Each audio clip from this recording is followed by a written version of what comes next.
Hey guys, Logan here.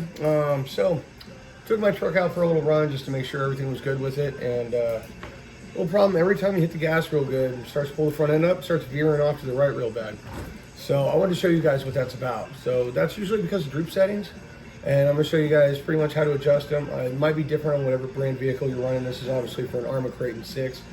But the concept's essentially the same. You're limiting the down travel of the lower suspension arm, or upper, I don't know, maybe somewhere adjusted from the upper, in order to keep the wheels coming off the ground at the same time. But right now, good compression there. If you look at the back here, that's good. Both tires are coming off the ground at exactly the same time. And I'll show you that from underneath in a second. And I'll turn around in the front here, give it a good compression, and let's get the wheels straight here. A little bit of toe out. Pick the front end up, and yeah, this one's spinning. This one's not yet. So we got a droop setting issue. So as you do a wheelie, that's going to pull the front end up, and this wheel's going to unload, and it's either going to pull off in that direction because that one's still got the traction, depending on your diff settings, or it's going to unload into that one. That one's going to balloon, and it's going to pull off into that direction. So anyway, droop settings are very important for proper handling, even for bashers. You want your car to always go where you want it to go. If you have handling problems, don't work around them, because a lot of drivers do. They just say, oh, I can work around this. The car's going to handle like that. No, it's not.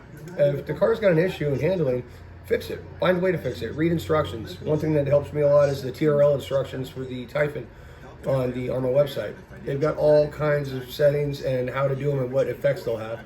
I know a lot of them because I've been doing this for a while, but some of them you can find on there, like anti-squat will be added to the Typhon long jump. I didn't really know about that. So anyway, let me show you how to adjust the droop.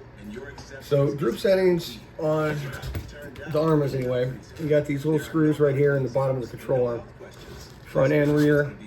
So those can be pulled out to bring the arm up, or screwed in to pull the arm down.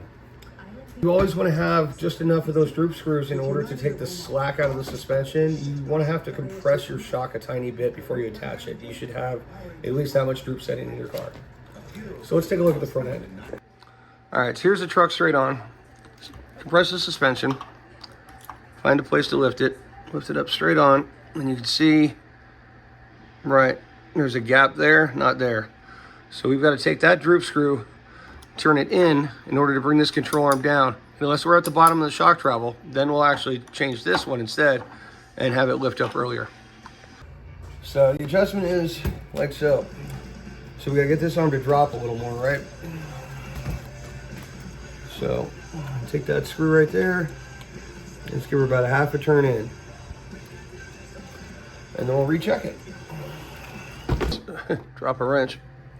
Give it a little compression and find a center point to pick her up by as the suspension slowly raises. And just about equal.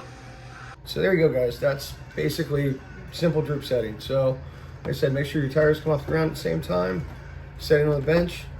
That way when you're doing wheelies or whatever you're doing, things will be equal. Car won't jerk off on one side or the other, because you don't want that happening. Even bashing, you want it to go where you want it to go. So that's pretty much it for that. And if we don't go, might want to send it.